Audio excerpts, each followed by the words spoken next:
Hola, hola, bienvenidos. Yo no puedo ver al público, ¿verdad? Sí, en la cantidad de personas en la barra de abajo. Es que como estoy compartiendo yo pantalla, sí es que no. Ah, bueno, pero ya están entrando a la sala. Les damos la bienvenida a esta última sesión del curso ABC. Ya saben que nos encanta que nos saluden por el chat, que nos digan de qué parte del mundo nos acompañan. Telésforo, muy bien. Palomita, bienvenido. Oye, Leti, yo tengo al revés el letrero, ¿no? Se ve mal. No, tú lo ves al revés, pero está bien. Así. Sí, excelente. 2 horas y cuarto. Ajá, 1 hora y 10.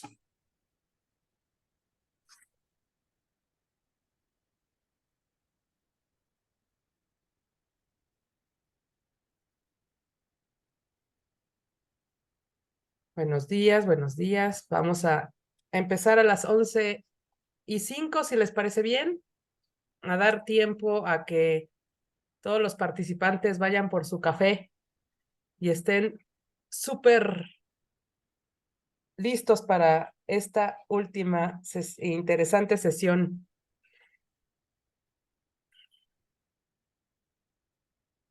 Salúdenos por el chat.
Javier, ¿me ayudas a ver si está habilitado el chat? Me parece que no.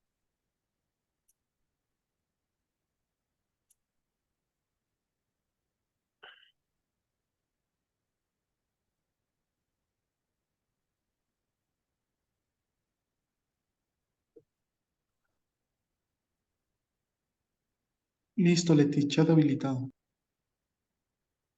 Muchas gracias. Ah, pues esa era la razón, ¿verdad? Ya decía que todos los que nos acompañan siempre saludan y nos presumen que andan en muchos lugares. Hola, Rogelio de la Ciudad de México. Ah, qué bonito, de Chilpancingo. Toño Ramírez. Rafa Villaseñor. Desde Guadalajara, Oliver Galicia. De Puebla, de Telésforo de Tecámac. Muy bien. Palomita. Maribel, bienvenida. Perfecto. Pues vamos a empezar. Muy buenos días. Mi nombre es Leticia Amador, soy directora de ANIPAC y me da muchísimo gusto recibirlos en esta última sesión. Ya se está acabando el año o ya se acabó, pero estamos muy contentos de recibir nuevamente a Gabriel Santana en esta última conferencia que se llama Edificación versátil con prefabricados de concreto. Así que, aunque la verdad la mayoría ya lo conocen, quiero leer su semblanza para aquellos nuevos que nos acompañan el día de hoy.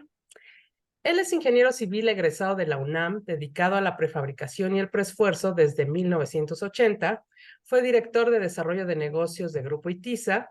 Tiene una amplísima experiencia en obras de prefabricados, habiendo participado en más de 2,000 proyectos que suman más de 5 millones de metros cuadrados, con estos sistemas en edificios comerciales, industriales e infraestructura de todo tipo.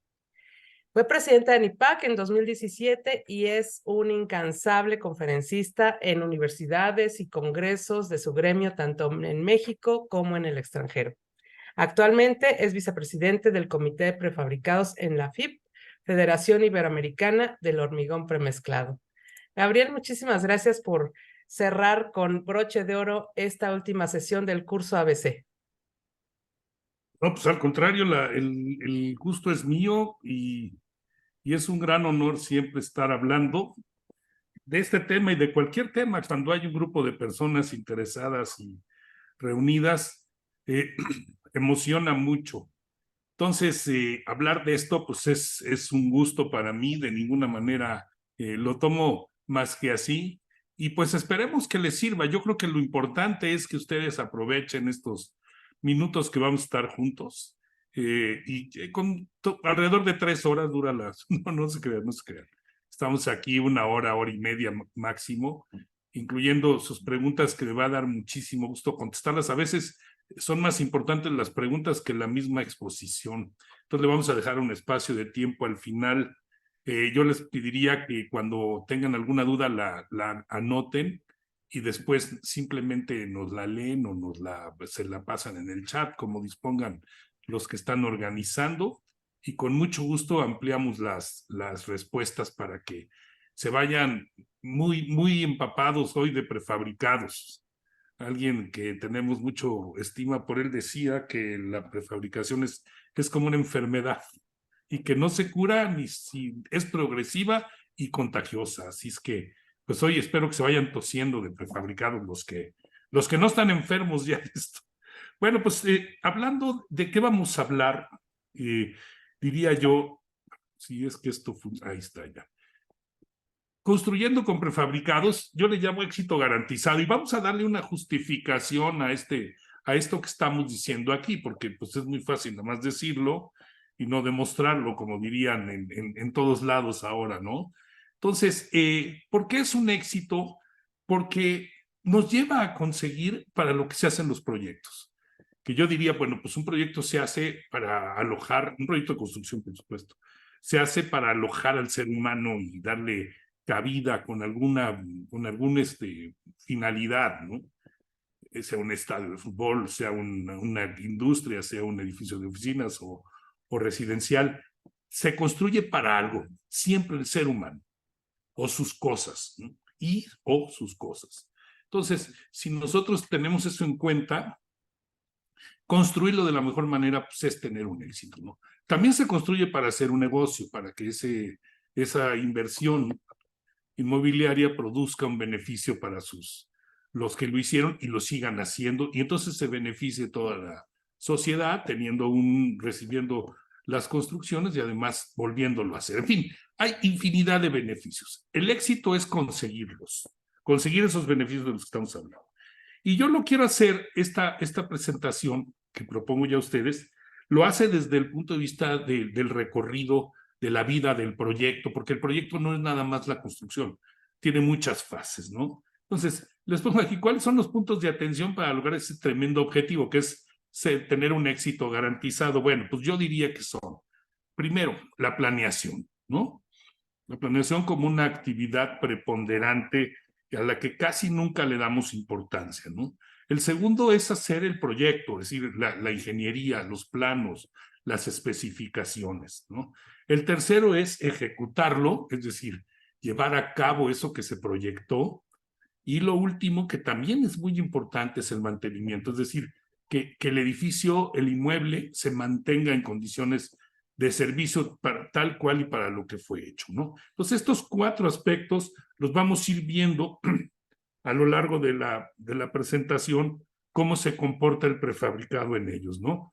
Me gusta mucho esta frase de Abraham Lincoln, que ahí la pueden ver ustedes, y cierto, ¿no? Siempre pues empezamos a pegar los trancazos, como diríamos desde que nos dicen, arrancan y órale, a darle al árbol. Pensamos que mientras más rápido le empezamos a pegar, más rápido vamos a acabar, y a veces no es así. O sea, no es cierto que mientras más rápido nos pongamos a trabajar en el sitio de la obra, o a colar piezas en nuestra fábrica, o a excavar, o lo que sea, es que vamos a acabar antes, ¿no? Yo creo que hay que tomar en cuenta esto, lo voy a ir recordando a lo largo de la exposición, ¿no?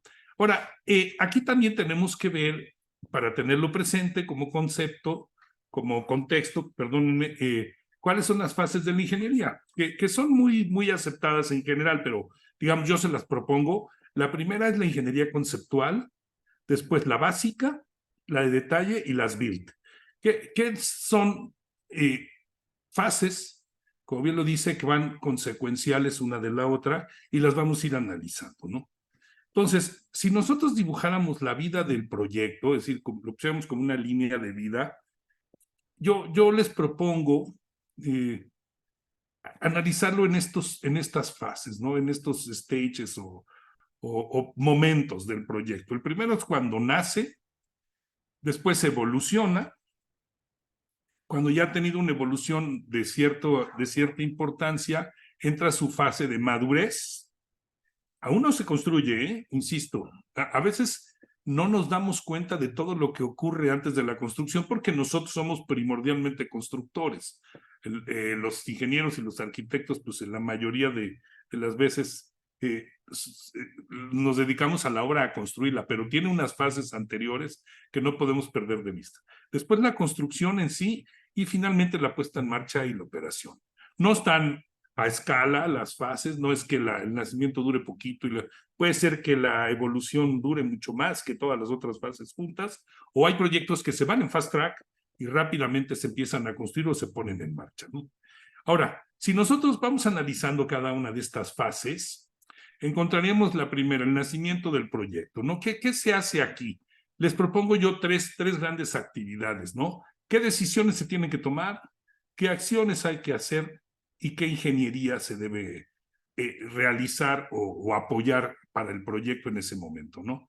Las decisiones, bueno, pues hay que formar la sociedad, dar unas alternativas de diseño y más o menos saber de cuánto estamos hablando. O sea, si yo los invito a ustedes a hacer una inversión inmobiliaria, pues tengo que hablar de eso, quiénes van a estar, cuáles son las posibilidades y más o menos de cuánto estamos hablando, ¿no? Si estamos hablando de 1, 5 o 10 o 20 millones o pesos o la unidad que sea.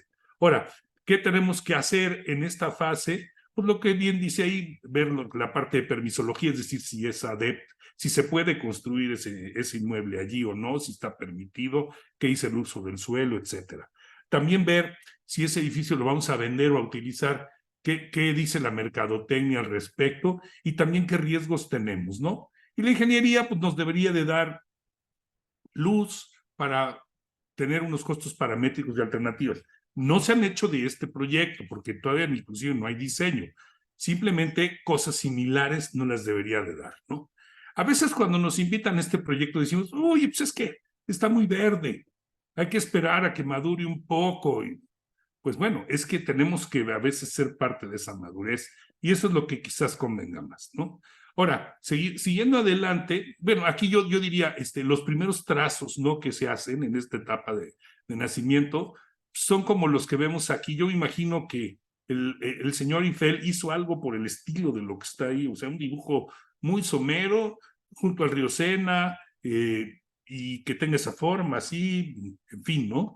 Y lo mismo cuando hacemos una casa simplemente, pues también requiere de trazos, de volumetría, y esos conceptos son los que van a empezar. Cuando eso nace bien, iríamos afilando el hacha adecuadamente, ¿no? Ahora, aquí viene el primero de los aspectos que les había yo comentado hace rato, el proyecto. El proyecto ya no como el nombre general del proyecto de construcción, sino ya la parte de ingeniería y arquitectura que ingeniería le voy a llamar a las dos juntas, no para hacer más a la ingeniería que a la arquitectura, de ninguna manera.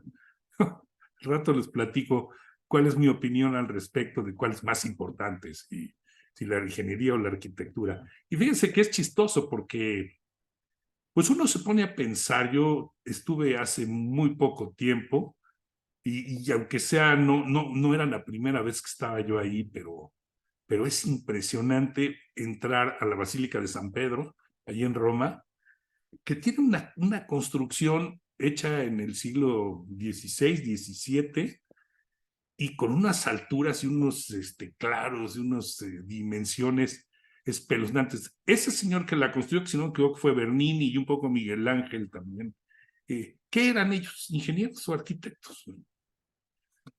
Pues, gran pregunta. A ver, los ingenieros basamos mucho de nuestro conocimiento y de cómo usamos la ciencia en la conocimientos y toda la física newtoniana de Isaac Newton, ¿no? Sus fórmulas, sus teorías, sus leyes, las famosas leyes de Newton, son la base de la ingeniería sísmica, de la ingeniería estructural, etcétera, ¿no? Pero cuando se hizo el Vaticano o la Basílica de San Pedro, a Newton le faltaban más de 100 años para nacer. Es decir, no existían esas fórmulas para poder diseñar y estimar el tamaño de una columna o el espesor de una bóveda, que sí que las hay allá, ¿no? Tú dices, bueno, pues entonces ingenieros como tales, sin el apoyo de la ciencia exacta, pues no podrían ser, ¿no? Arquitectos a lo mejor sí, porque pues esa es una ciencia un poco diferente, ¿no? Que se basa más en el conocimiento, en lo que se va heredando, ¿no? No tiene así fórmulas tan arraigadas en la ciencia física como la ingeniería civil estructural, ¿no? Pues bueno, ¿qué eran ellos? Pues yo creo que eran las dos cosas, ¿no? Era una fusión en ellos, dentro de ellos, las dos cosas. Y de una vez, si quieren, a mí me gusta poner este ejemplo, ¿no? Si nosotros nos invitaran a un día con los gastos pagados y directamente de Airbus, por ejemplo, nos mandaran un mensaje y dijeran, señor Santana, usted y su esposa han sido seleccionados para hacer un vuelo alrededor del mundo, deteniéndose el avión en 15 o 20 lugares, hospedándonos algunos días en unos de ellos y estamos haciendo las pruebas del avión, el Airbus 340, no sé qué, es que tiene 2 pisos, ni sé exactamente cómo se llama, pero es. Oye, pues qué padre, qué buena onda, sin costo, uf. ¿Cuánto tiempo dura? Pues lo que dure, no importa, ¿no? Y es que estamos haciendo pruebas de los asientos, del aire acondicionado, de las cocinas, de los baños, pero sobre todo, del tren de aterrizaje, que se nos ha estado fallando mucho. Entonces, queremos hacer estos vuelos y probar cada vez que aterricemos el tren de aterrizaje para estar seguros que no nos va a fallar en... ¡Ay! Yo creo que si dijéramos, bueno, mira, si no sirve el aire acondicionado, pues qué mala onda, nos iremos con un poco de calor, un poco de frío, nos tapamos, nos destapamos, ya. Si no hay comida, bueno, pues nos subimos del tierra a un sándwich y nos lo comemos o nos aguantamos. Lo que sea podemos esperar, pero oye, el tren de aterrizaje, bueno. Ahora fíjense bien, voy a detener un poco aquí el relato ese y les voy a decir. Si la construcción de un inmueble, cualesquiera que sea, fuera el avión, ese del que estábamos hablando, yo diría que la arquitectura, pues sería el fuselaje, las turbinas, las cabinas de primera clase de turista, las cocinas, ahora ya tan sofisticadas, los baños, todo el desarrollo del avión, sus alerones, las instalaciones hidráulicas que mueven todos los objetos. Todo eso sería la arquitectura. Y la ingeniería estructural, que también es parte del avión, del proyecto, ¿verdad? Yo creo que sería precisamente el tren de aterrizaje. Nada más. Nada más. Todo lo demás, no me siento digno de decir que fuera la ingeniería estructural. Y no porque no sea una cosa muy importante, sino porque no es su función. No se califica, no busca diseñar los espacios adecuadamente, ni que sean del tamaño que tienen que ser, ni en la cantidad que tiene. Eso es tema de la arquitectura. El tren de aterrizaje tiene que asumir lo que le están heredando, decir, ok, aquí me pusieron un avión con 2 pisos, con 400 pasajeros, con 250 toneladas de carga, con 200, no sé, 80 metros de largo, lo que mida. Yo eso lo tengo que cargar. Y lo tengo que hacer siempre, eficientemente, sin causar ningún problema. Y soy tan feo que una vez que arranca el avión y empieza a volar, me tienen que guardar, porque estorbo, corto el aire y me veo feo. Y cuando voy a aterrizar, apenas me sacan tantito antes, aterrizo y órale. Porque además les voy a decir algo, ese tren de aterrizaje sirve para estar en tierra, nada más. ¿Y un avión dónde está? Un avión está en el aire, cruzando el océano. Sin embargo, si nunca baja a tierra el avión, pues no sirve de nada. Entonces, así de unidos estamos. O sea, la ingeniería estructural vive para la arquitectura y la arquitectura tiene que volar por sí misma, pero tiene que tomar en cuenta la ingeniería estructural. No siempre se puede hacer exactamente todo lo que se quiere. La ingeniería estructural tiene que evolucionar. Bueno, inclusive yo les estaba diciendo que Miguel Ángel y Bernini hicieron las cosas sin existir como tal, la ingeniería estructural y sus fórmulas, ¿no? Pero sí las tomaba en cuenta. Eran esos grandes intuitivos, lo tomaron en cuenta. Bueno, vamos a seguir adelante porque si no, ni 3 días me alcanzan. Bueno, la siguiente fase, que es la evolución del proyecto. Bueno, aquí vemos cómo el proyecto ya está sufriendo cambios. ¿Qué decisiones hay que tomar? Pues sobre todo en la parte económica, ¿no? ¿Quiénes van a estar? ¿Para qué va a servir? ¿Cuánto se va a gastar? El dinero siempre es un tema, ¿no? Siempre hay que estarlo acotando, ¿no? Yo creo que desde el Vaticano, ¿no? El Papa pues tenía que ver con qué ojos, ¿verdad? Entonces ahí está. Las líneas de crédito y más o menos ofrecer a los inversionistas una tasa interna de retorno, ¿no? Aquí la vemos, ¿no? Acciones, pues todo lo que ven ustedes aquí, no quisiera estarles leyendo, y me voy hacia la ingeniería, ¿no? Que aquí sí ya tiene que existir una ingeniería conceptual. ¿Qué aporta? Bueno, pues, da costos paramétricos comparativos y tienen que arrancar los estudios de mecánica de suelos y de riesgo sísmico. Eso es muy importante porque cuando no estudiamos el suelo, sobre todo en las zonas sísmicas, y en cualquier otra, ¿no? O sea, creo que si no lo tomas en cuenta, pues hay un fracaso. Fíjense, cuentan que la Catedral Metropolitana de la Ciudad de México pues se hizo en un suelo que era diferente al que hay hoy en día. Sin embargo, el señor Manuel Tolsá, cuando construyó las torres a finales del siglo XVIII, él dijo, yo voy a hacer unas torres que no se hundan ni se caigan nunca, aunque tiemble. Y el señor lo logró. Lo hizo porque pues tomó en cuenta eso y seguramente se apoyó en algún islote. Bueno, lo pudo haber hecho cualquiera, él lo hizo. Entonces, ahí está también el tomar en cuenta estas multidisciplinas, ¿no? ¿Qué nos da la ingeniería conceptual? Les decía, apunta el diseño y da alternativas, es decir, es una ingeniería analítica, o sea, tiene que comparar, tiene que decir, mira, te da esta ventaja, esto te da esta otra, y ahí nos la llevamos, ¿no? Define también la personalidad, o sea, la forma, veíamos la Torre Eiffel, y presenta su viabilidad, es decir, si cabe, si tiene futuro, ¿no? Aquí vemos unos trazos muy preliminares de un proyecto que ojalá algún día se construya porque es muy hermoso el polideportivo de Pachuca, ¿no? Bueno, después, por ejemplo, vemos este trazo tan simple que se convierte después de un tiempo en esto, ¿no? Pero pues el concepto estaba desde un principio. Lo vemos aquí y lo vemos acá, ¿no? De uno de los puentes atirantados más famosos del mundo en Francia, ¿no? De Automorino. Bueno, después entran ya las etapas, la etapa de madurez, que fíjense, esta es en donde más deberíamos de participar cuando hacemos ingeniería. No se me desesperen, vamos a llegar a ver los prefabricados, pero es importante tomar en cuenta esto porque es como podemos actuar y hacer mejor las cosas. Todo esto hay que hacer ya se tienen que tomar decisiones importantes, hay muchas acciones, pero de todo tipo, por ejemplo, el uso de suelo, pues desde como tramitología, licencias es tramitología, el proyecto arquitectónico, estructural y las ingenierías, las evaluaciones respectivas, ¿no? Y para esto, etcétera, etcétera, programas de obra, todo esto es lo que se debería hacer y quizás falten algunas cosas, ¿no? Esto es afilar el hacha. Muchas veces no se hace un programa ni un flujo de efectivo, pues dicen, bueno, ¿cómo vamos a hacer un programa si ni siquiera tenemos las ingenierías? ¿Y cómo vamos a hacer un flujo de efectivo? Bueno, es que se tienen que ir haciendo.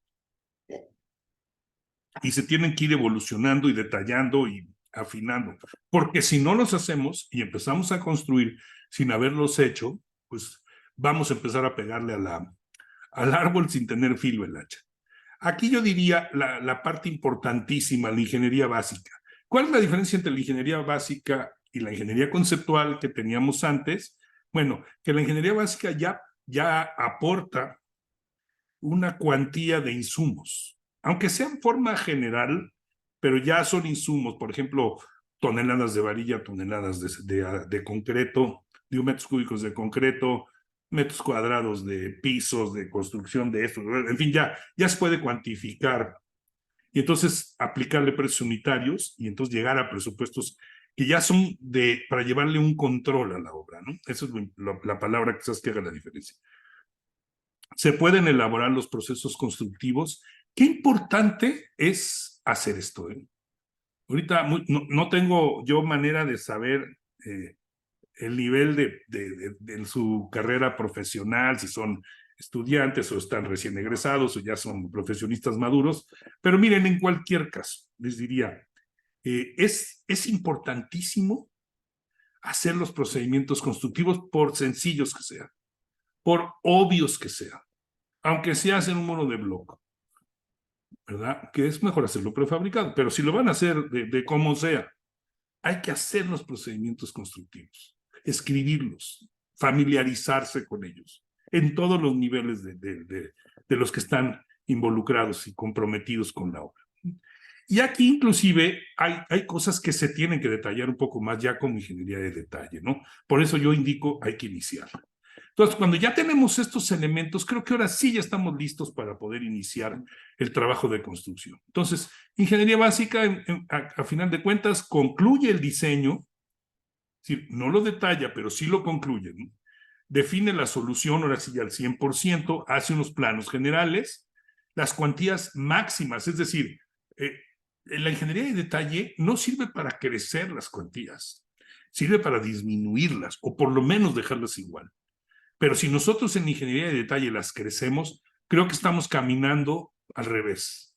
Es decir, mientras más detallemos un proyecto, mejor debe de quedar. ¿Y qué es mejor? Que no cueste más. Yo creo que es como una obra musical, ¿no? O sea, se puede hacer el concepto general y luego ir entrando a los detalles, pero los detalles siempre le harán más rica. Y otra vez, insisto, definir los procesos constructivos. Ahora, ¿cómo lograr, entrando ya un poco en tema, ¿no? ¿Cómo lograr que una estructura prefabricada sea eficiente? Porque a lo mejor es lo que queremos, ¿no? Es decir, me hablan a mí mucho y me dicen, oye, Gabriel, ¿cómo le hacemos para aprovechar al máximo? Me acuerdo un cliente que decía, ya te dejé los tableros perfectos para que sean lo óptimo para ti. Ya miden 9 por 9, ¿no? Muy bien. Digo, nada más que fíjate, mis losas tienen 1.20. Entonces, si yo quiero meter losas enteras, no voy a poder cubrir los 9 metros. Porque 9 no es múltiplo de 1.20. Entonces, para que fuera ideal, tendría que ser un múltiplo de 1.20 más el espesor de la trave que queda entre las losas, más una pequeña holgura. Entonces, eso va a dar una medida rara, ¿no? A lo mejor da 10,85. Y esa sí es una medida aprovechable. Por eso es importante tomar en cuenta al que va a ejecutar los trabajos y hacerle las preguntas adecuadas, ¿no? Entonces, por ejemplo, mira, aquí dice plantear los tableros adecuados, claro. O sea, de qué dimensiones son, ahorita vamos a hablar un poco de eso. Aprovechar las ventajas del preesfuerzo quiere decir que si podemos hacer un claro más grande, pues hagámoslo, ¿no? Démonos vuelo. Yo pongo muchos ejemplos de música, ustedes discúlpenme, porque es como mi profesión de aspiración. Ojalá algún día lo logre, ¿no? De ser músico.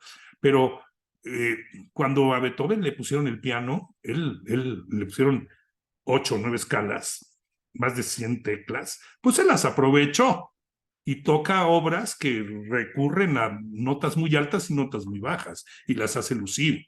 ¿Por qué se iba a mantener como Mozart o como Bach en el clavecín que tenía nada más 40 o 50 notas? No, pues si me las dan, aprovecharlas. Es lo mismo aquí.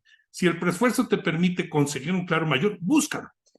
Oye, si el tren de aterrizaje ya me están diciendo que el titanio con el que se puede hacer es mejor y puedo, oye, pues aprovecharlo, hazlo más chiquito o lo que sea, ¿no? Planear con anticipación, eso es bien importante. La prefabricación se anticipa a todo.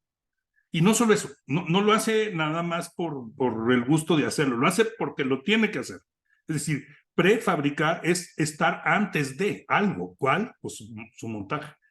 Traslapar las actividades, eso, ¿no?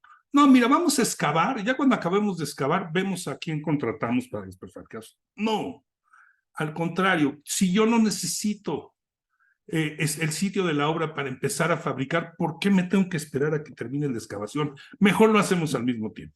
Y así es como le vamos a ganar los cambios.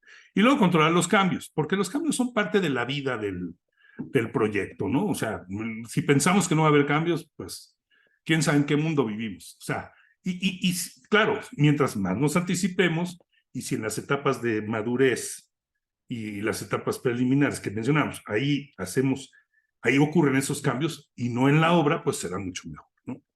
Ahora, ¿cómo determinar el claro y el tablero ideal? Bueno, esa es la gran pregunta. Atinarle aquí es ganar el juego, ¿no? Entonces, les voy a dar las ideas conceptuales, ¿no? Y algunas recomendaciones. Yo creo que lo primero es que nosotros que intentáramos o hiciéramos una gráfica en X y Y, en donde pusiéramos en uno de los ejes la distancia entre columnas o en las áreas del tablero, es decir, las medidas del tablero, ¿no? O sea, en metros cuadrados o en metros, metros lineales, como lo quieran ustedes hacer, ¿no? Y en el otro eje estuviera el costo por metro cuadrado, ¿no?, que obtenemos de cierta distancia. Entonces, por ejemplo, si nosotros calculamos aquí el costo de la cimentación y los marcos, dado que los marcos van en la misma separación que la cimentación, pues probablemente obtendríamos una curva de este estilo, ¿no? Es decir, a claros muy cortos, el costo por metro cuadrado podría costar más, luego iría bajando, llegaría a un punto óptimo y después empezaría a costar más. Evidentemente, a claros mayores, pues costarían más la cimentación y los marcos. Y dice, oye, pero mientras más chico es el claro, es más barato. No necesariamente, porque si vemos el costo no de la cimentación por unidad, sino por metro cuadrado de construcción. Acéptenme, por favor, como concepto, esta idea. Entonces, de aquí obtendríamos un punto mínimo en esta parábola y tendríamos la distancia entre columnas o el área del tablero que me llevan a tener un costo mínimo, ¿no? Muy bien, bravo. Oye, vámonos con ese. No, espérate, vamos a ver. Después vamos a calcular el costo de las losas. Ese me daría otra curva, en donde el mínimo no necesariamente está en el mismo lugar que los marcos. Aquí, por ejemplo, a lo mejor está un poco más arriba. Y también es cierto, si cierro yo mucho y claro, a veces el costo por metro cuadrado es mayor que si lo abro. Y si lo sigo creciendo, pues sigue creciendo. Sí, es una curva conceptual, insisto, ¿no? Entonces, a final de cuentas, el costo de mi obra no es el costo de uno más o el costo de otro. Tendría yo que evaluar el costo total, que vendría siendo la suma de ambos, y obtener también su mínimo y el costo mínimo de esta curva, que es el costo total de las diferentes opciones. Y yo creo que ese es el costo óptimo del proyecto, así como el claro óptimo o el área óptima. Es decir, no es ni el que me den los marcos y la cimentación, pero ¿por qué dirán que la cimentación es muy importante en el costo? Hay terrenos, y más en México, que nos gusta mucho construir. Bueno, es que no nos queda de otra, porque vivimos en una zona que fue lacustre, ¿no? Y yo creo que a veces pues sigue siendo. Entonces tenemos que tomar en cuenta mucho la cimentación, con todo lo que eso implica. Entonces, claro que forma parte de la ecuación. Entonces, y los marcos desde el punto de vista sísmico también. Entonces, si nos vamos con lo óptimo de los marcos, podemos cometer un error y a lo mejor estamos construyendo sin estar en el costo ideal. Ahora, dirían ustedes, bueno, Oye, Gabriel, pero entonces tendríamos que estar haciendo tantas alternativas cada vez que vamos a construir. No, no, evidentemente no. Hay experiencia, hay cosas que se toman en cuenta y nos pueden reducir la cantidad de estudios preliminares para determinar el claro ideal. Pero lo que sí les puedo decir es que esta es la razón. O sea, no nos podemos ir solo con las losas y decir, no, vamos a hacer las losas largas y ya. No, porque a lo mejor encarecemos mucho los marcos. O no, vamos a hacer unas columnas chiquitas, que sean totalmente manejables. No, porque a lo mejor las losas las encarecemos mucho. Nuestra expresión mínima de losa es muy cara para ese tablero y entonces es un costo caro en la cimentación y los marcos, nos vamos a estos lados y también en las losas. Entonces, esto, si nos quedamos con este concepto, podríamos tomar en cuenta estas recomendaciones. En torres de vivienda o habitacionales, residenciales, creo yo que tenemos que hacer tableros mayores a 100 metros cuadrados. Es decir, si bajan de 100 metros cuadrados, es decir, 10 por 10, si son 9 por 9, creo que estamos desaprovechando los recursos del preesfuerzo para salvar claros en losas, en traves, en fin, ¿no? Oye, van a decir, sí, pero es que mira, a mí me gusta usar un sistema de vigueta y bovedilla que puede salvar máximo claros de 8 metros. Muy bien, hay que pensar, o sea, llegaríamos otra vez a lo que estábamos diciendo, tendríamos un costo mínimo de losas, pero a lo mejor los marcos se nos van para arriba, por ser más, ¿no? O a lo mejor decimos, no, yo puedo poner una losa doble T y me voy a 15 metros de claro. Perfecto, otra vez, optimizo mucho el costo de las losas, pero me encarezco en el de los marcos. Entonces, ¿qué quiere decir? Que tenemos que balancear. La experiencia nos dice que los tableros de 100 metros cuadrados, o sea, no de 200, tienen que ser cercanos a 100 metros cuadrados. Cuando son torres de oficinas, hay que subirle a 130, porque además ellos demandan espacios libres sin columnas. Y generalmente las oficinas se ubican en torres altas de más de 15, 20 pisos. Esto ha cambiado mucho, ¿eh? La pandemia cambió el concepto de oficinas por plantas más versátiles o edificios que los primeros niveles son hotel, luego tiene, bueno, primero son unos comercios, luego después hay un hotel y después departamentos. Entonces dices, a ver, Gabriel, ¿cuál de estos es? ¿No? Pues es que son todos. Uno va a regir, uno puede ser que comande. Por ejemplo, los estacionamientos, los espacios de los cajones, a veces determinan cuál es la separación de las columnas, porque se tienen que meter los coches entre las columnas y las rampas de estacionamiento, sobre todo cuando están en sótanos. Entonces, a veces eso hace que gobierne hacia arriba, ¿no? Pero muchas veces arriba es tan importante lo que hay que, pues, modo abajo nos tenemos que adaptar. Y entonces hacemos unos cajones un poco más grandes o desperdiciados. No es fácil, pero sí podemos tomar en cuenta esta recomendación. Es decir, el preesfuerzo va a ser competitivo cuando se tengan estos claros como mínimos, ¿no? Y que no se excedan mucho de lo que está aquí. La industria lo dejo un poco así porque ahí sí depende de nada más como para que les vean que no se me olvidó, pero sí la industria depende de las cargas. Las cargas pueden ser cualquier cosa, ¿no? Entonces, ahí tendríamos que hacerlo muy customized. Ahora, en torres residenciales, ¿qué es lo que pide el proyecto? Primero pide amplitud de espacios, ¿no? Que sean cómodas, que sean confortables, que sean de alta calidad y durables. Son inversiones en donde la gente pasa las horas de su descanso, donde se está concentrado en descansar, en pasarla bien, en dormir, en fin, ¿no? Entonces, pues sí demanda eso, se fija mucho más. Entonces, ¿qué ofrece el prefabricado? Bueno, la calidad de la estructura es superior, o sea, tiene mejores texturas. Si hay una trave de concreto, se tape o no, pero la trave en sí está mejor acabada porque tiene, pues, cimbras metálicas, está hecha en una fábrica, etcétera, ¿no? Las losas en general son con el gran aislamiento acústico y es muy sencillo la razón.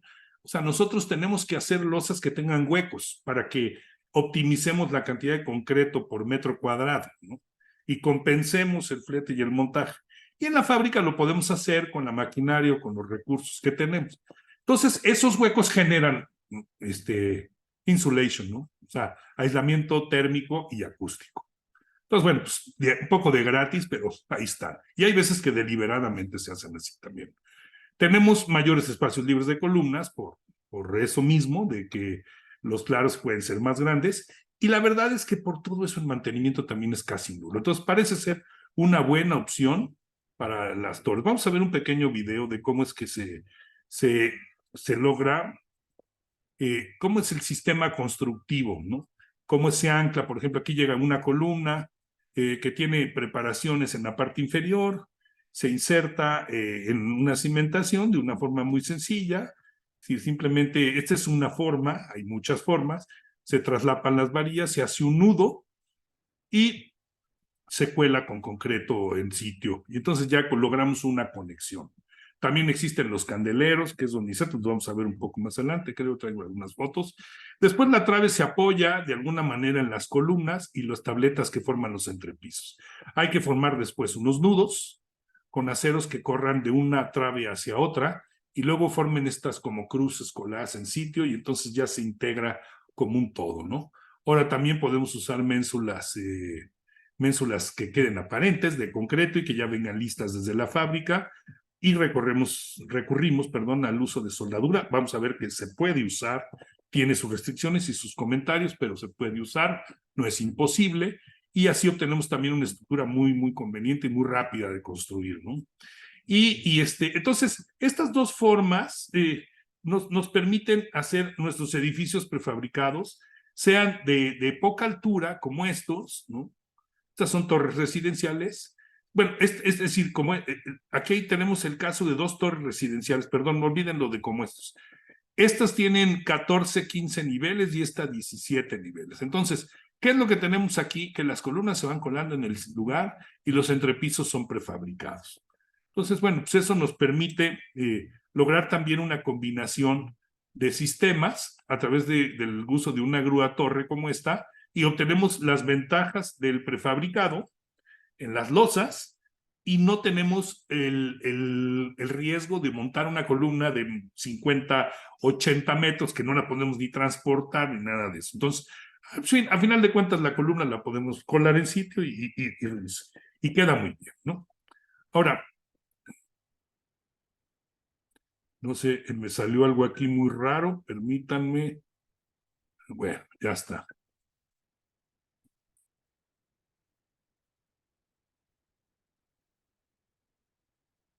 No está avanzando. Ahora sí. Hablando de oficinas, ¿qué nos pide el proyecto? Bueno, nos pide un mínimo de columnas, ¿no? Es decir, la gente necesita ocupar de forma versátil, ¿no? Por ejemplo, los bancos tienen áreas libres, generar con columnas, luego les hace zonas oscuras, los bancos les temen mucho a esos lugares por su seguridad y todo, ¿no? Entonces, bueno, pues necesitamos hacer el mínimo de columnas entre pisos muy dinámicos, porque hoy tengo unas necesidades y mañana otras. Ya también sucede eso con la vivienda, ¿eh?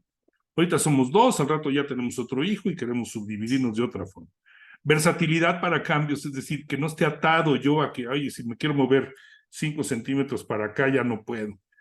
Las oficinas, poca vibración, inclusive como en las viviendas también, confort y seguridad. ¿Qué nos da el prefabricado? Bueno, pues nos da las siguientes ventajas, ¿no? Mayores espacios libres de columnas, posibilidad de cambios, o sea, sí se pueden. Van a decir, ay, pero pues ¿cómo? Si ya fabricaste. Bueno, o sea, no es que sea garantía de los cambios, pero sí hay una posibilidad, ¿verdad? ¿Se acuerdan que decíamos que teníamos que estar adaptados a los cambios? Bueno, pues es eso exactamente. Luego, entrepisos de excelente rigidez, o sea, rigidez desde el punto de vista de rigidez estructural, no de rigidez que no se pueden como ser versátiles, ¿no?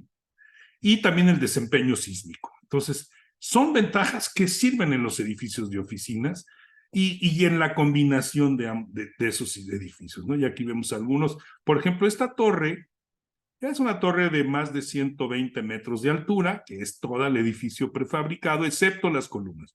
Las columnas se cuelan nivel por nivel, con cimbra, acero y concreto. Después la grúa torre monta los entrepisos, que son traves y losas pretensadas. Se hacen los nudos, como se veía en el video, y después se pone una capa de conmoción y se vuelven a colar las columnas y así sucesivamente.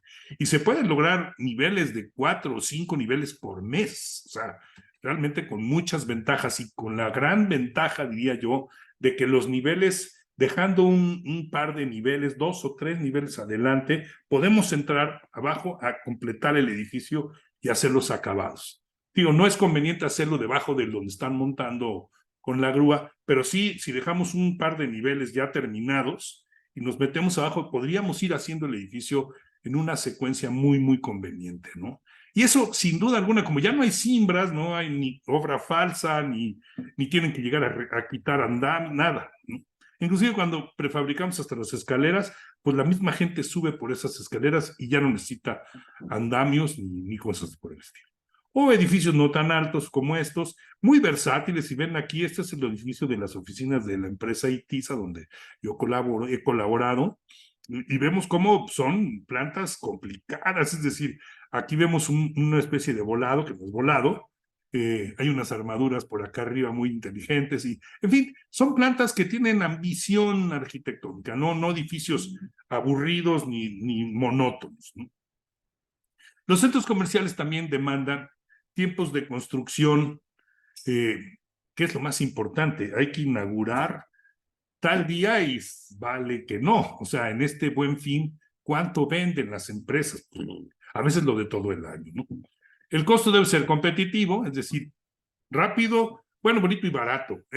Si alguien exige eso, es un edificio para un centro comercial, ¿no? Y los claros o luces hacen la diferencia. Mientras más grandes los podamos hacer, vamos a hacer un diferenciador grande, el prefabricado, ¿no? Y se los digo al revés. O sea, si quieren diferenciarse, usen el prefabricado, porque él reduce los tiempos de construcción, reduce el costo y beneficia la cimentación porque es una estructura más ligera, ¿no? Y nos da los claros más grandes. Aquí vemos algunos ejemplos.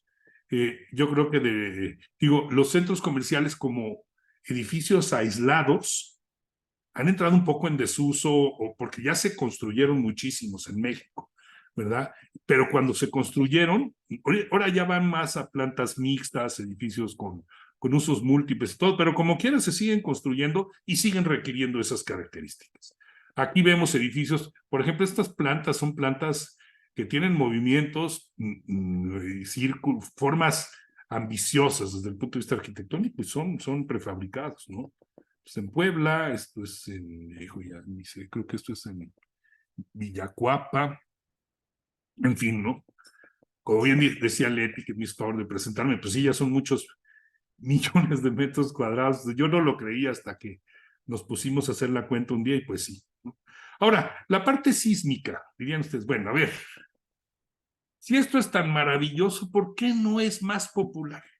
Bueno, porque tienen que asimilar cada vez más nuestros colegas estructuristas cómo es que resolvemos la parte sísmica. Inclusive hay veces que la tenemos que resolver y si no lo logramos resolver tendría que hacerse de un sistema tradicional. Eso hay que aceptarlo. En general creo que lo hemos resuelto siempre, ¿no? Y ya hemos tenido en el sismo del 2017, un sismo importante en la Ciudad de México de más de 7.5 grados Richter de intensidad, de magnitud más bien dicho, y además con un epicentro cercano, y sin embargo todas las estructuras prefabricadas que existían en zonas de riesgo en la Ciudad de México sobrevivieron sin daños, ¿no? Hay un levantamiento de más de 50 edificios de todas las alturas, o sea, desde edificios de 4 o 5 niveles. Uno de ellos, por ejemplo, está a 100 metros del centro médico, donde estuvo el centro médico que colapsó en el sismo 85. Es un centro comercial que se llama Parque Delta. Ese edificio es totalmente prefabricado y sobrevivió, gracias a Dios, sin ningún daño. El sismo de 2017 y seguramente sismos mayores también. Entonces, pero para poder estudiar mejor esto y comprobar lo que creemos, hicimos este prototipo. Aquí se ve Es un edificio de tres plantas y la planta baja, que tiene columnas segmentadas. Aquí se ven las uniones en los puntos de inflexión y entre pisos prefabricados, a escala reducida y con una planta de 10 por 10, ¿no? Este es el proceso constructivo, digamos, del modelo. Se iba poniendo la columna segmentada, el entrepiso, y así se iba formando, ¿no? Estas fotos no son obviamente el prototipo, sino de una obra que se construyó con ese sistema constructivo, en donde se ve cómo se hacen estas columnas con segmentos, ¿no? Y se pueden hacer perfectamente en la vida real. Aquí vemos ya el montaje del edificio dentro del laboratorio de la UNAM, en la zona de laboratorio que está por la parte superior, allá atrás del estadio de Ciudad Universitaria, ¿no? No me acuerdo cómo se llama ahí, pero bueno, los que sepan de esto lo ubicarán, ¿no? Vemos cómo están apoyadas sobre la mesa vibratoria, que es una mesa que va a moverse y va a simular los sismos, uno de los equipos más avanzados que hay en el mundo de esto. No se pudo hacer el edificio completo sobre la mesa porque no lo iba a aguantar es decir, lo teníamos que hacer afuera y luego moverlo con la grúa y subirlo a la mesa vibratoria. No lo podemos construir sobre la mesa vibratoria porque la mesa está en uso. Entonces, como no lo aguantaba la grúa, lo tuvimos que hacer en dos partes. Pero de todas maneras, fíjense, fue una ventaja del prefabricado. Si hubiera sido colado en sitio, lo hubiéramos tenido que hacer completo. Y ya no se hubiera podido, ¿no? Aquí vemos ya el video cuando se excitó la mesa vibratoria con 1.5 veces el sismo de la respuesta o el espectro que generó el sismo de 85 en el sismógrafo de la Secretaría de Comunicaciones y Transportes, multiplicado por 1.5, es decir, eran de los pocos registros que había de sismógrafos en el 85, pero ese sí existía. Entonces, con esa información se corrió este ensayo. Aquí lo vamos a empezar a ver cómo se empiezan a mover aquí. Atrás hay gente en movimiento. Ya empezamos a ver cómo se mueve la mesa y se empieza a mover el edificio, ¿no? Ahí vemos ya cómo se está empezando a comportar un poquito así. Muy interesante el movimiento, el piso es impresionante. Alguien nos decía que debíamos haber debilitado las columnas para que están hechas a escala, es decir, esto es la realidad, así es como se construye, así lo construimos y así es lo que sucede, ¿no? Entonces, las respuestas de este ensayo y de otro más que hicimos, porque no fue suficiente en términos de que para poder ser concluyentes al 100%, necesitábamos hacer un estudio más, un estudio adicional que es ¿no? Y que es el de los nodos. Este es un estudio, esto ya no es un video, es unas fotografías que se van repitiendo.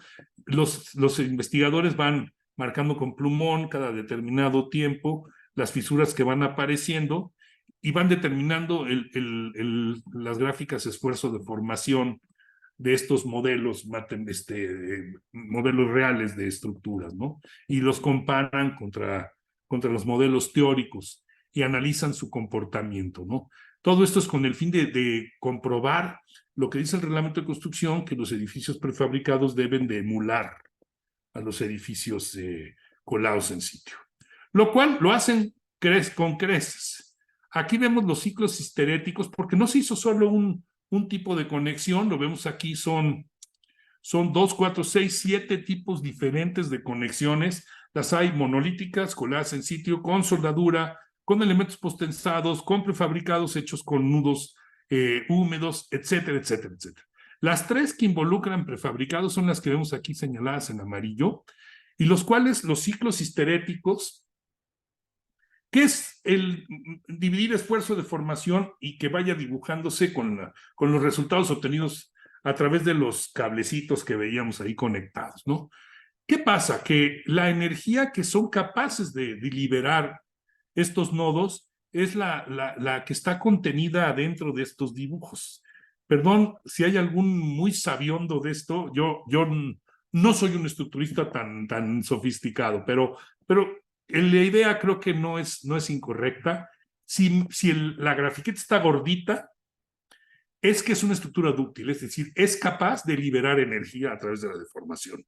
Y lo vemos aquí, o sea, todos los ciclos, unos más, otros menos, pero los prefabricados hay varios que están gorditos. Entonces, las conclusiones del estudio están escritas aquí. Lo vemos, ¿no? Como inclusive nos dejarían usar un Q, es decir, la disipación de energía a través de la deformación, que es la ductilidad, que nos la habían castigado nada más siendo de un valor de 2. Las conclusiones de aquí es que se pueden usar inclusive 3. ¿No? Bueno, o sea, es decir, sí emulan, sí cumplen con lo que se recomienda, ¿no? Este sistema estructural puede emular una estructura con el sitio y que es capaz de desarrollar ductilidad. Ahí está. Eso era lo importante, ya lo sabemos. Y entonces, como que pongámosle paginita. Quiero que, por favor, todos los ingenieros y arquitectos jóvenes en su profesión o que aún son estudiantes y que estén aquí escuchando, quédense con esta idea. Rompan el paradigma de que las estructuras prefabricadas no son aptas para sismos. Sí lo son. Y lo son después de hacer estudios muy importantes en el Instituto de Ingeniería del Edificio a escala y en el CENAPRED. Son los 2 centros de investigación más importantes del país, y no solo el país, yo creo que de muchos lugares del mundo.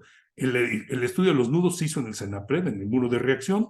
Uno se hizo en la mesa de oratoria, otro se hizo en el muro de reacción, y los 2 están concluyendo lo mismo. Entonces, quédense con esa idea, por favor. Por ahí no es. Este tren de aterrizaje sí jala.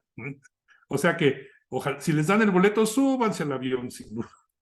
Bueno, también vemos los edificios industriales. De estos hablé la vez pasada, no me voy a detener ya mucho, pero bueno, pues ahí están también es factible hacerlos, ¿no?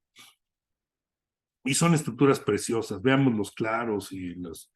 Esta estructura es toda de concreto y cubierta con una lámina metálica de la elección del dueño, puede ser aislada, puede ser no, pero toda la estructura es de concreto, con las ventajas que eso implica.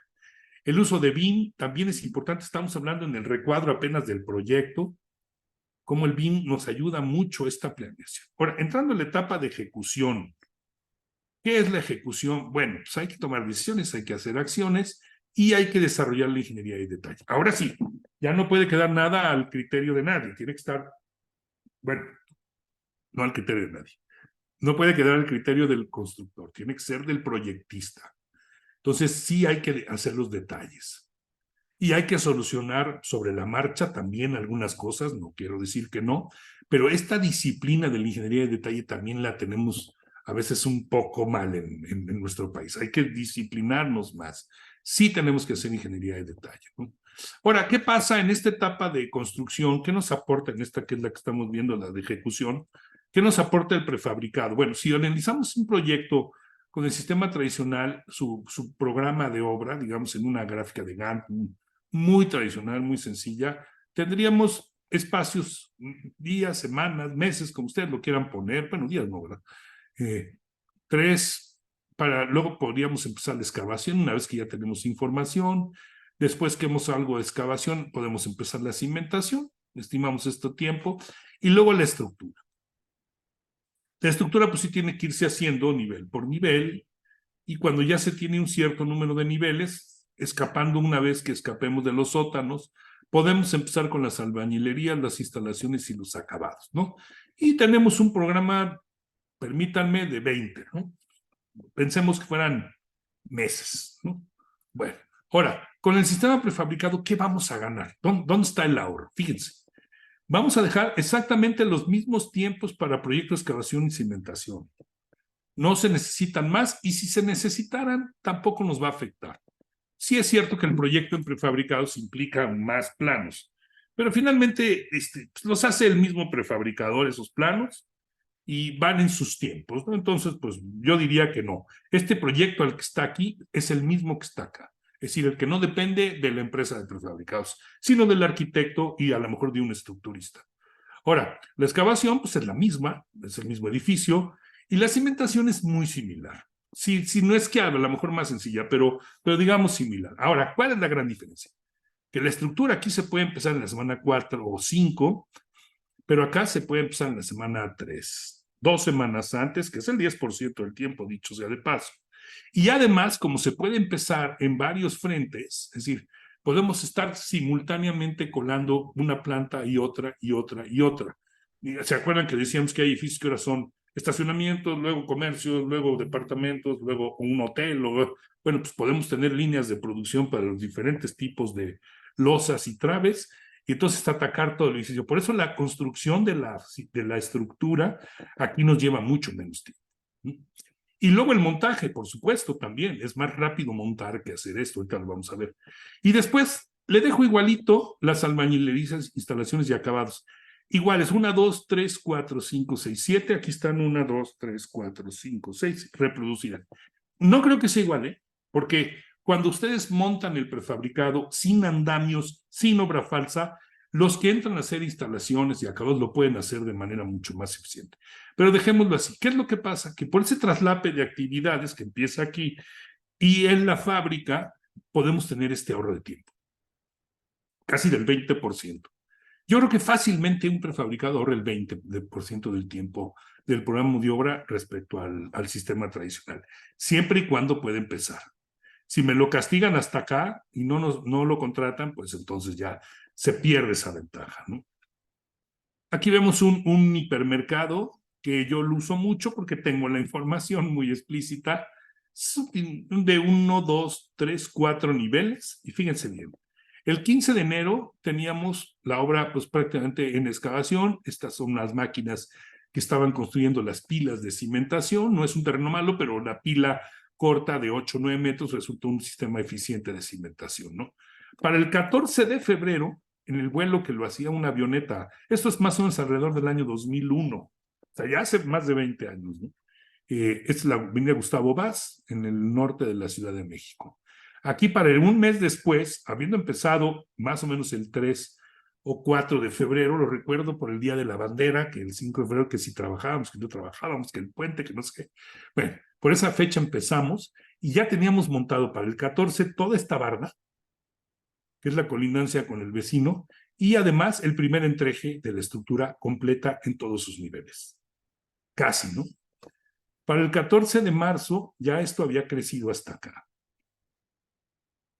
Y para el 14 de abril la obra ya estaba casi concluyéndose, pero lo importante es que la parte inicial, o sea, lo que estamos de este lado, esto, lo escogimos deliberadamente, bueno, junto con el cliente, que es un centro comercial, para que ahí fueran sus bodegas. Él dijo, yo necesito, para poder empezar a vender rápido en este hipermercado, necesito que la mercancía entre a la bodega, se clasifique, se etiquete y la pueda subir al piso de ventas. Entonces dijimos, bueno, muy bien, pues entonces hay que empezar haciéndote el almacén para que tú rápidamente metas tu mercancía y empieces a hacer esas tareas, aunque yo todavía esté montando al final, ¿no? Porque eso le tomaba casi 2 meses. Entonces, esos 2 meses siempre se sumaban. Y ahora dijimos, ahora que no se sumen, que formen parte de la construcción de nuestro montaje. Bueno, eso permitió que el 14 de abril hubiéramos concluido, bueno, es decir, el 14 de abril es esta foto, que hubiéramos concluido 57,000 metros cuadrados de construcción en 7 meses. Es decir, este centro comercial empezó a vender, a sonar la caja registradora, el 31 de julio. Lo recuerdo perfectamente. Entonces, febrero, marzo, abril, mayo, julio. 5 meses más 2 que se tardó la cimentación y la excavación. En 7. Es un récord de verdad que nos enorgullece mucho haberlo logrado. Fue uno de esos en que todo sale bien, ¿no? No siempre todo sale bien, pero ¿qué es? ¿Qué es lo que salió bien? ¿Que hubiera superhombres? No. Yo creo que éramos gente de trabajo que lo único que hizo fue cambiar 2 palabras. Lo voy a decir así. Cambió la palabra colar por la palabra montar. Y entonces ocurrió esto, ¿no? Que tú llegas con una columna así de compleja, esta es de otro proyecto, pero la estoy ejemplificando precisamente por lo mismo, ¿no? ¿Cuánto tiempo nos toma colar esta columna en el sitio? Pues semanas, complicadísimo. En cambio, esta columna se hizo 4 meses antes y se terminó a tiempo para que el día del montaje nos tome media hora, 1 hora montarla. Entonces, ahora sí, cambiando la palabra colar por montar, es como podemos nosotros ahorrar y convertir en tiempos más cortos las ejecuciones de los proyectos, ¿no? Y lo mismo pensar que el prefabricado también se puede ver a escalas menores, ¿no? Es decir, podemos integrar entre pisos que se monten sobre muros o sobre cualquier sistema hecho en sitio y que nuestras losas ya sean el acabado total. Aquí vemos cómo las podemos, con un mortero, enganchar unas con otras de manera que no se comporten, no se muevan y formen un diafragma rígido para los entrepisos de cualquier altura, ¿no? Entonces vemos aquí cómo esto, en la parte de mantenimiento, que es la siguiente etapa, también es muy importante, ¿no? No se les olvide lo que vimos aquí, esto de las llaves de cortante. Digo, porque es una característica de esta losa, no todas las losas lo tienen. Estas podrían no requerir un filme de compresión sobre ellas y vamos a ver qué ventaja tiene que no requieran este filme, precisamente por esta trabazón mecánica que ocurre aquí, ¿verdad? Que se mueven, pero están diciendo no me puedo mover, ¿no? Ahora, el mantenimiento. ¿Qué hay que hacer? Pues administrar el inmueble, hacer actas de entrega, recepción, escriturar, la ingeniería civil. También es muy importante la ingeniería civil porque luego se puede necesitar hacer algún agujerillo por ahí, por aquí, por allá, y si no tenemos los planos precisos, pudiéramos fallar en ese sentido, ¿no? Manuales de operación y atender los vicios ocultos que no estamos exentos, ¿no?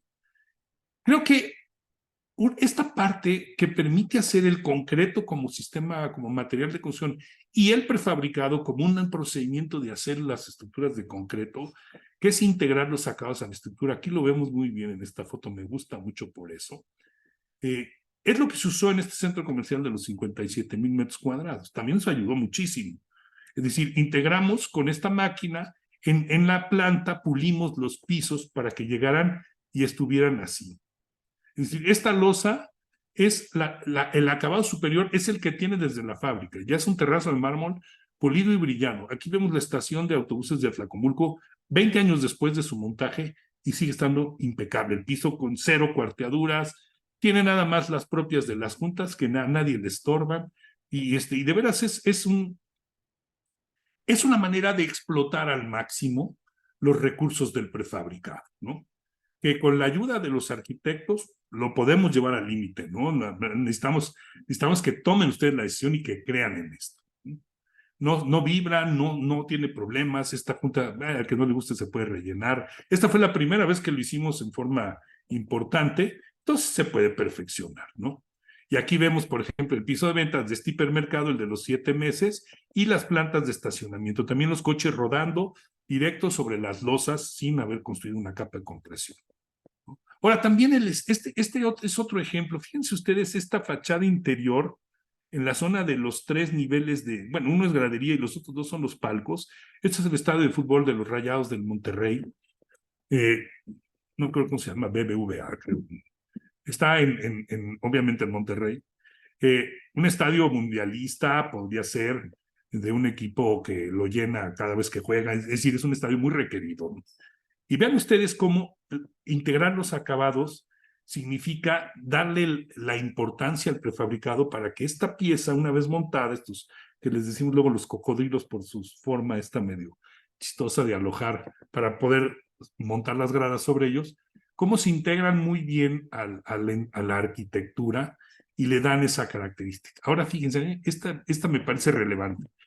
Aquí estamos viendo, hoy alguno de Leti o Javier, no sé, ¿se ve lo que estoy señalando? Sí, ¿verdad? Si no estoy hablando medio. O sea, mi mouse sí se ve. ¿Sí? Ok, perfecto. Fíjense cómo lo que está antes de montar es solamente esta ménsula que sale de la columna colada en sitio.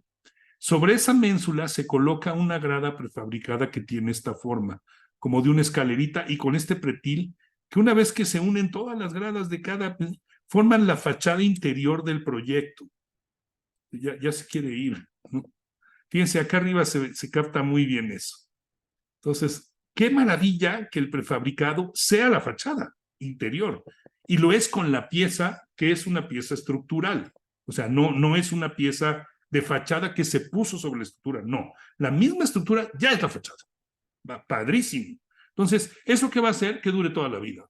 0 mantenimiento, esa es la estructura misma. O sea, ya no le estamos cuidando por su apariencia, le estamos cuidando por su resistencia estructural, por su integridad estructural, etc. Y un estadio, ustedes saben, está sujeto es una estructura tipo A, hay que multiplicar por 1.5 las fuerzas sísmicas. Digo, en Monterrey son muy bajas, pero algunas otras cosas nos obliga a ponerles mucha atención en las conexiones y eso, ¿no?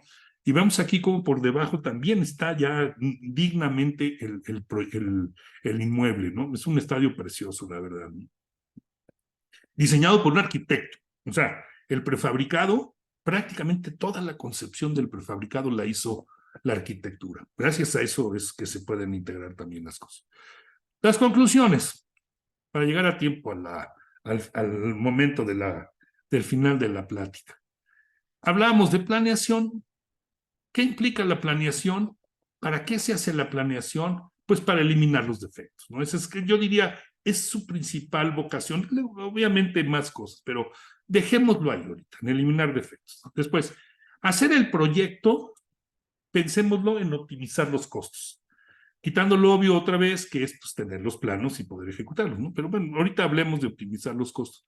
En la ejecución, disminuir los tiempos, ¿no? Y en el mantenimiento, que siempre esté funcional. Ahora, vamos a ver, estas que son las características, ya dejemos a un lado esto y llevémonos las que están del lado derecho, es decir, eliminar defectos, optimizar las ventajas, lo que estamos buscando, y traigámonos y veamos de dónde vienen. Esto tiene que funcionar como una maquinaria perfecta y no por eliminar los defectos no optimicemos los costos. Todo tiene que funcionar igualito, todo tiene que estar rodando, o sea, se tienen que cumplir simultáneamente todas las cosas.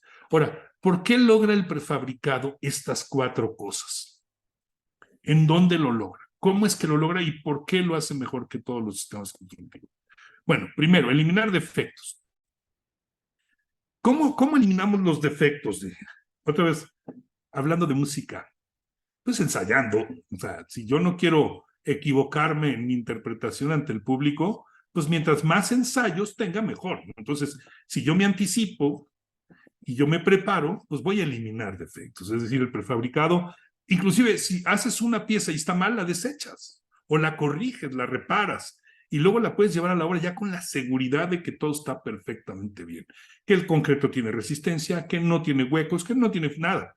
Lo llevo y ya está idealmente, ¿verdad? Por supuesto, perfecto. Entonces, se anticipa, predetermina. Es decir, el prefabricado es como una enzima catalizadora. Empieza a corretear a todo. Yo recuerdo cuando hicimos el centro comercial del Toreo, pues estábamos platicando con Sordo Madaleno, una gran firma de arquitectos que eran los que estaban haciendo la arquitectura, y le decían, necesitas darme los datos porque yo tengo que diseñar la estructura, la tiene que diseñar la firma de ingeniería estructural, que era el Grupo Riobó, y luego darnos a nosotros para que nosotros podamos hacer nuestros planos de detalle. Pero todo parte de que tú... Bueno, pues decía, bueno, te voy a ir entregando nivel por nivel. Dije, no, me tienes que entregar todos los niveles del eje A al J. No, pero es que, híjole, entonces eso hace que toda la arquitectura se tiene que anticipar, porque así se tiene que fabricar y así se tiene que montar. Entonces, esta predeterminación, claro, el dueño estaba encantado, que decía, pues ellos solitos me corretean a los demás, pues sí, perdón a los arquitectos, pero una vez que se acostumbra uno, es muy fácil de adelantarse. Revisa previamente lo que decíamos, ¿no? O sea, puedes ver la estructura ya fabricada, ya el concreto final lo ves, y cuando todavía no está formando parte, ¿no? Ahora, optimizar los costos. Primero, el ambiente me controla. Estamos dentro de una fábrica con todo idealizado, todo a nuestro favor, entonces pues hay un control absoluto, ¿no? Economizamos los recursos, usamos la misma grúa para 4 proyectos en el mismo día, empieza y de 8 a 9 de la mañana saca piezas del proyecto A, luego se mueve 20 metros y la saca del B y del C. Entonces usas un equipo para 4 proyectos. ¿Quién puede hacer eso? Eso es imposible, ¿no? Produces en serie, claro, o sea, hacemos lo mismo uno y otro y otro y otro día, entonces optimizamos los costos por lo mismo. Ay, entonces, ¿por qué son tan caras? No siempre, no sé. Hay que buscar el costo. El costo es algo que logramos entre todos, ¿no? Disminuir los tiempos, bueno, pues ya lo vimos, evitamos rutas críticas y puntos donde nos atoramos, cuellos de botella, hay que buscar romperlos siempre, ¿no? Que en la planeación, acá, por lo mismo que nos anticipamos, podemos evitar estas rutas críticas. Montamos, decíamos, no cimbramos y colamos, sino es montaje, es un verbo mucho más rápido de construir, ¿no? Y abrimos varios frentes, es decir, podemos colocar frentes de trabajo en la fábrica y en la obra. Bueno, en la obra también se puede hacer con el sistema tradicional, pero a veces no es tan fácil, ¿no? No es tan fácil porque no puedes construir los niveles superiores si no has hecho el nivel inferior. Entonces, y si acaso el sistema tradicional lo más que puede lograr es emular la peor manera de hacerlo con prefabricados. Entonces, por eso digo, abre varios frentes como una característica muy destacable. Ahora, permanecer funcional. Eso es muy importante. Decir, bueno, pues eso qué, no, importantísimo. Hoy en día es de lo que más exigen los clientes, ¿no? Que su edificio, sismos, vientos, ya ven lo que sucede en Acapulco, es terrible, ¿no? Claro, no tiene que ver con la estructura, pero creo que los acabados van a evolucionar también hacia allá. O sea, no pueden dejar de ser funcionales. Si bien implican una inversión mayor, pero no puedes dejar de tomar en cuenta esos meteoros, como nos pasó con el sismo. Pues, cueste lo que cueste, el edificio nos puede caer, ¿verdad? Tiene que permanecer. Y no solo no se puede colapsar, sino que tiene que estar en condiciones de uso aún después de un sismo fuerte, ¿no? Después del sismo de diseño. Entonces mejora la calidad de origen. Esto es buenísimo, es antifuego, es aislante. Lo decía yo en la charla de industriales, el fuego es el gran enemigo de la industria. Los contenidos me los puede pagar el seguro, si a esas me voy. La gente, digo, puede haber riesgo de que haya gente que perezca en un sismo, digo, en un fuego, pero es difícil porque es fácil salirse, el fuego se empieza a propagar y la gente, gracias a Dios, puede escapar. Pero la que no se salva es la estructura, si no es antifuego.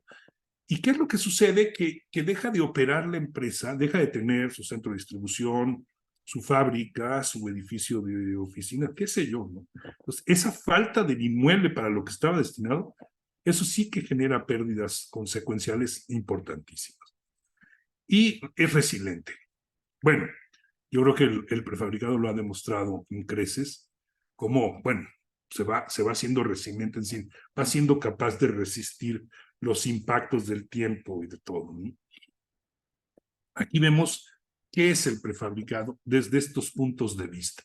Esto que son las ventajas de los procesos que habíamos dicho antes de planeación, ejecución, planeación, proyecto, ejecución y mantenimiento, aquí los vemos ya convertidos en ventajas y las razones por las que esto se puede lograr con el prefabricado.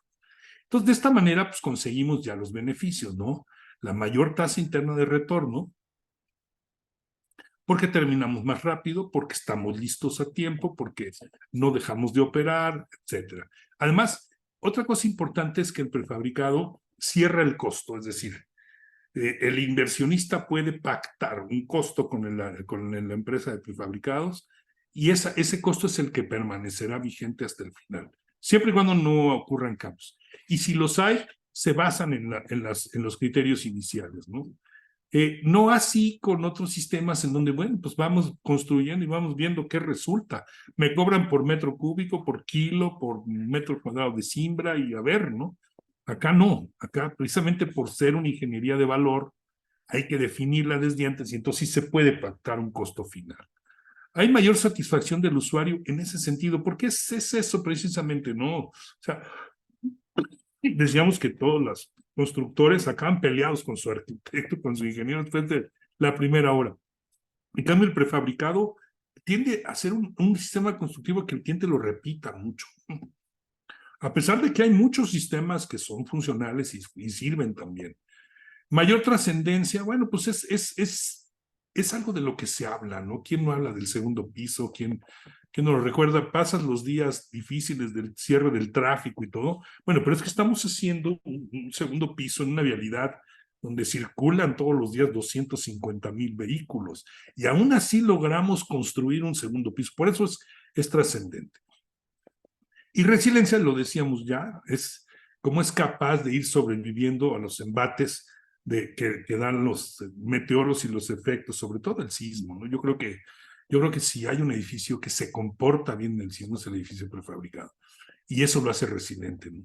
Además, el concreto, conforme pasa el tiempo, crece su resistencia o por lo menos nunca disminuye, ¿no? Entonces, yo creo que estamos dentro de un edificio de concreto, siempre estaremos en un edificio que es más resiliente. Pues yo creo que, miren, este cuadro se los quiero dejar como el final de esta presentación, diciéndoles bueno, aquí están las ventajas ya traducidas. a cosas que verdaderamente valen la pena. Como les decía al principio de la charla, hace poquito más de una hora, pues esto es a lo que queremos llegar, ¿no? O sea, para eso construimos, para eso hacemos cientos de miles, y nos echamos los pelos blancos, los negros y los pasamos a blancos, precisamente es para lograr estas cosas, ¿no? Y un camino fácil para transitarlos es usando el prefabricado. Pues muchas gracias, estoy listo para lo que ordenen ustedes, ¿sí? Muchísimas gracias, Gabriel. Bueno, pues ahí están los datos, por si alguien quiere conservar el contacto con Gabriel, con mucho gusto. Sí, tenemos una pregunta hasta el momento de José Antonio Ramírez Lozano. La voy a leer. El montaje de los elementos prefabricados se afecta si el área de construcción está con construcciones colindantes y no hay espacio para las grúas, por lo que puede ocurrir que no sea muy factible la utilización de estos elementos. Situación que cambia si la construcción tiene espacios amplios. ¿Es correcto? O sea, si hay Sí. construcciones al lado, ¿qué pasa con los prefabricados? Bueno, casi siempre hay construcciones al lado, por supuesto, ¿no? Ajá. Ahorita la empresa acaba de terminar un edificio en la esquina de Insurgentes y Baja California, imagínense nada más, o sea, los vecinos eran el Hospital Dalinde, un edificio controlado o de esos etiquetados por el INBA, la avenida Insurgentes, el Metrobús, el metro, ya, ¿qué más, no? O sea, faltó el zoológico, yo creo, pero siempre hay obstáculos. Hay que tomarlos en cuenta en la planeación y resolverlos. De no poderse resolver, tendría que descartarse el sistema como una solución viable. Es decir, no se puede prefabricar lo que no se puede transportar o montar. En general, creo que sí ha sucedido, pero muy pocas veces. Es decir, puede implicar a lo mejor un poquito más de costo o a lo mejor equipos mayores, pero siempre con ingenio se puede resolver el respeto al vecino, porque pues eso es indispensable. No le podemos estar pasando las piezas por encima, además sin su autorización o aleatoriamente. Es decir, en el prefabricado todo tiene que estar estudiado y predicho desde antes, ¿no? No puede quedar nada a la improvisación. Y ciertamente los vecinos es una parte importante. Yo creo que las grúas que hacen el izaje de los elementos, que son elementos que pesan cientos de kilos, a veces varias toneladas, pues no se pueden montar a mano los servicios, o sea, los edificios prefabricados integrales. Entonces, eso sí requieren de grúas, y las grúas ahora ya son muy sofisticadas, es decir, hay grúas torre que verdaderamente hace 30 años, bueno, ni las soñábamos. Y hoy en día nos pueden resolver las cosas, o grúas montadas sobre camión, las famosas truck crane, que pueden levantar hasta, digo, son nominales de 1,000 toneladas. Esas te levantan una pieza de 300 toneladas, déjame decirlo así, medio muertas de la risa. Entonces, sí son equipos costosos. Decía un cliente muy chistoso, oye, esa grúa cuesta más que un transatlántico. Pues sí, y parece un transatlántico, pero llega a la obra y hace un trabajo con toda la seguridad y en muy poco tiempo. Entonces, si bien es muy alto el costo por día, pero también son muy pocos los días que está. Entonces, haciendo esa evaluación, necesitamos mantener la competitividad a pesar de eso. No sé si más o menos contesté la pregunta. Yo creo que sí. José Luis Colín de la Cruz te pregunta, sin entrar tanto en lo técnico, ¿cuáles son los puntos básicos a tomar en cuenta en la etapa de proyecto para presentar a la construcción para el desarrollo de ductilidad en los nodos? Aquí la tengo a la vista también, déjame volverla a leer. Sin entrar tanto en lo técnico, ¿cuáles son los puntos básicos a tomar en cuenta en la etapa de proyecto para presentar a la construcción para el desarrollo de utilidad? Ok, bueno, hay varias cosas. Primero, que para que el edificio sea dúctil, necesitamos lograrlo en las uniones. Es decir, no lo logramos en las piezas, sino en la unión de una columna y una trave, o de la columna con la cimentación. Van desde muy dúctiles hasta un poco menos. Yo creo que lo más dúctil es lo que tiende a ser más monolítico, evitando procedimientos un poco más frágiles como es la soldadura. Sin embargo, los estudios de los nodos aportaron que la soldadura también es dúctil. Es decir, diseñada de la forma adecuada puede ser dúctil. Entonces, hay que cuidar los nodos, que tengan el espacio suficiente, o sea, no los angustiemos, para que podamos hacer el desarrollo. Si vamos a poner una varilla de continuidad, pues que quepa bien, que entre bien, que tenga concreto alrededor, es decir, que no nos autoengañemos diciendo que pongamos 20 varillas donde caben 10. Entonces, esa es una de las cosas. La otra es que la soldadura, si la vamos a usar, necesitamos garantizar que sea de la mejor calidad, es decir, que quede a prueba, a que pase cualquier prueba. Y tercero, yo creo que el tamaño de los elementos, es decir, no exagerar en reducir demasiado las secciones, aunque el preesfuerzo nos lo permita, porque entonces angustiamos la conexión y empieza ya a no haber el room suficiente, ¿no? Entonces, bueno, pues es un trabajo con el proyectista, con el prefabricador, trabajando de la mano, él afilando el hacha, ¿no? Como decía el señor Abraham Lincoln, no empecemos a dar golpes y a dibujar planos hasta que no estemos seguros de esto. A ver si contesté. Muy bien. Juan de la Peña Salgado, ¿qué experiencia hay en México con la prefabricación de vivienda en serie? Poca. Hay de vivienda completa, es decir, en donde se haya prefabricado toda la estructura. No hay muchos ejemplos, sí los hay, pero es una lucha. Justamente ayer estaba platicando de eso con un colega, me decía, ¿por qué en México no se hacen esos edificios como en China, que los montan en un día? A lo mejor no fue un día, fue una semana, da igual, o sea, es muy rápido. En México hay un estigma que tenemos que romper, es decir, la mano de obra es muy barata. Entonces dices, bueno, pues aquí el día cuesta lo que en Estados Unidos cuesta la hora, o a lo mejor menos, ¿no? Entonces sí, pero el costo no es el salario, el costo es el rendimiento multiplicado por el salario. Entonces, cuando el rendimiento no es tan alto, ya acaba costando lo mismo el metro cuadrado de muro, hecho en planta que hecho a mano. Entonces, ya no fue tanta la ventaja de hacerlo ahí. No estamos acostumbrados a que llegue un muro prefabricado de concreto, sino que porque luego no se puede poner el clavo, que porque, híjole, se siente atrapado con el prefabricador. Híjole, la verdad es que no lo sé. Pero sí es un mercado. Históricamente, la planta más grande del mundo en prefabricados era una planta que hacía viviendas. ¿Por qué? Pues claro. O sea, yo simplemente les digo, en México, con el cemento que se envasa, o sea, ni siquiera el de granel, nada más con el cemento que se produce y se envasa, o sea, se mete en un saco, podríamos construir al 10% de ese volumen.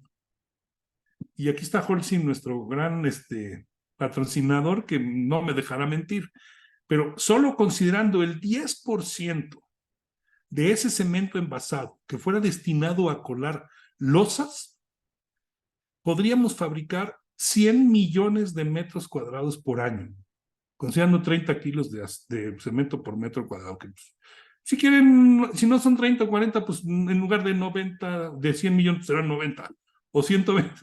Son millones, nadie lo creería. ¿Cómo se hacen hoy en día esos 100 millones? Pues con todos los sistemas constructivos.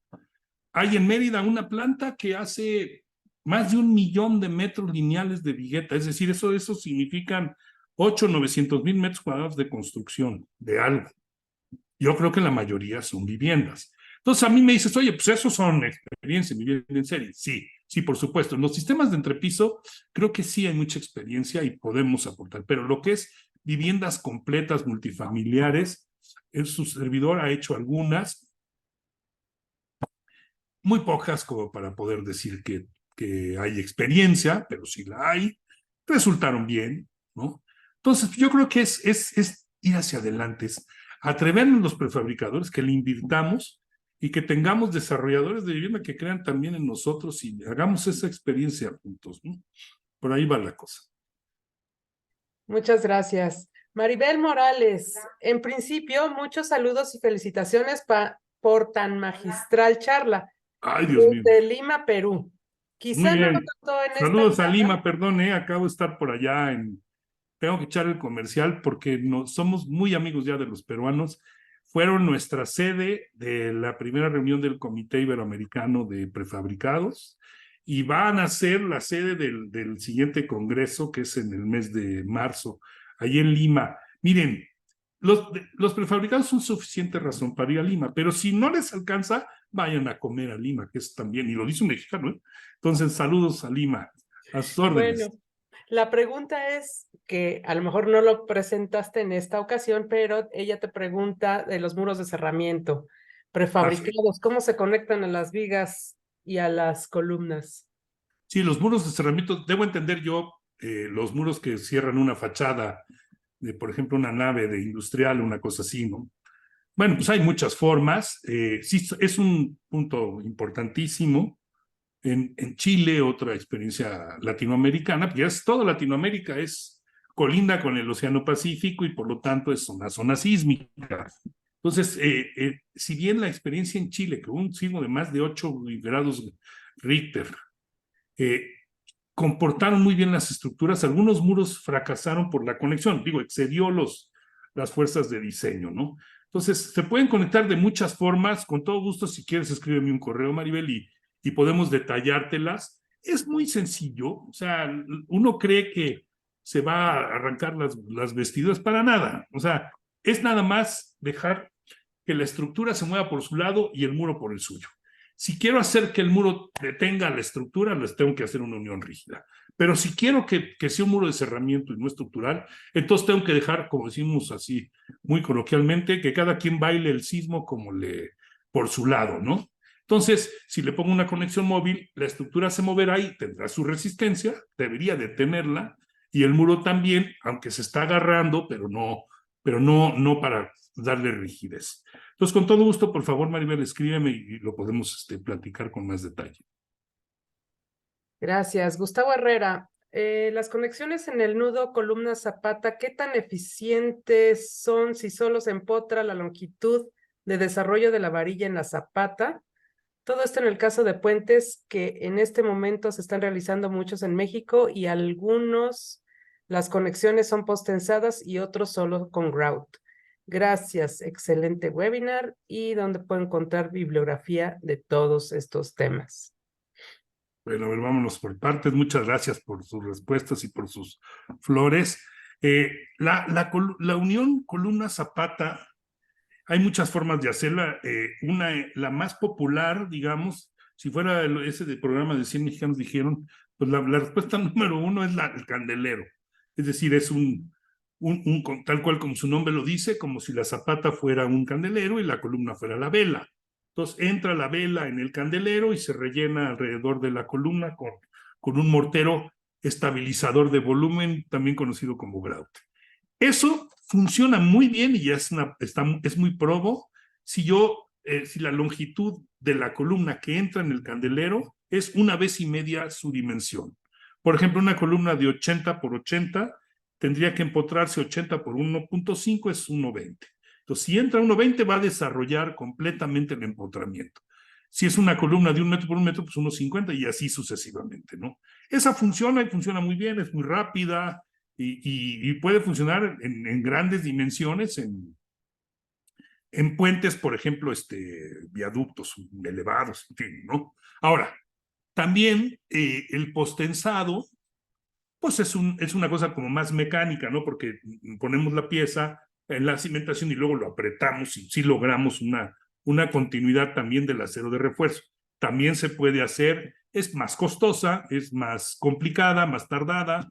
Pues el otro nada más entra a la columna, se cuela y la grúa lo suelta y ya. ¿En dónde se aplican? Pues, híjole, es difícil. Yo tenía un maestro en la facultad que le decíamos, oiga, maestro, y siempre es así, decía, siempre es para los flojos. No hay siempre es de ingeniería, hay que analizar vez por vez. Entonces yo te diría, si puedes usar el candelero, yo creo que una de las más nobles de las conexiones. Pero también implica un trabajo importante para el que está construyendo la cimentación.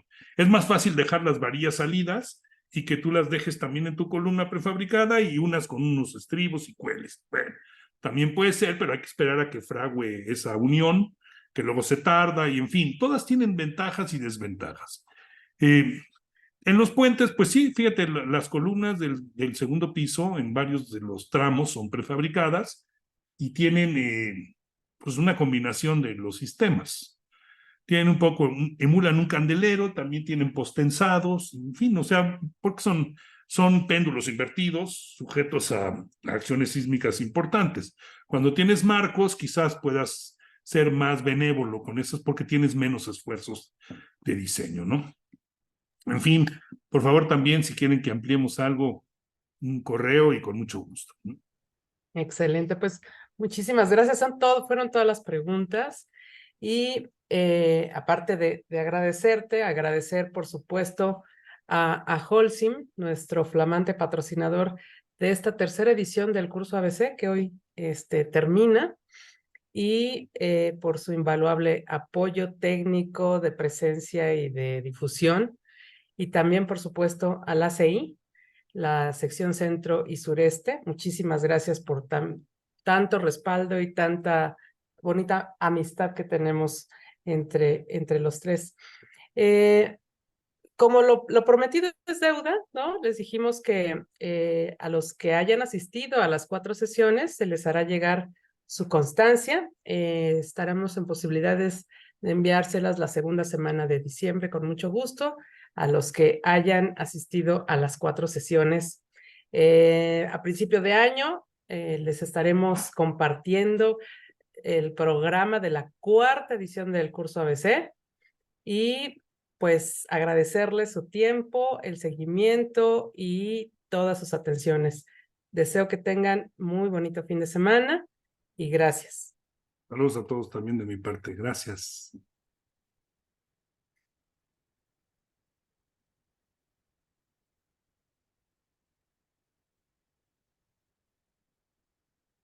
¿Qué onda? ¿Ya nos quedamos?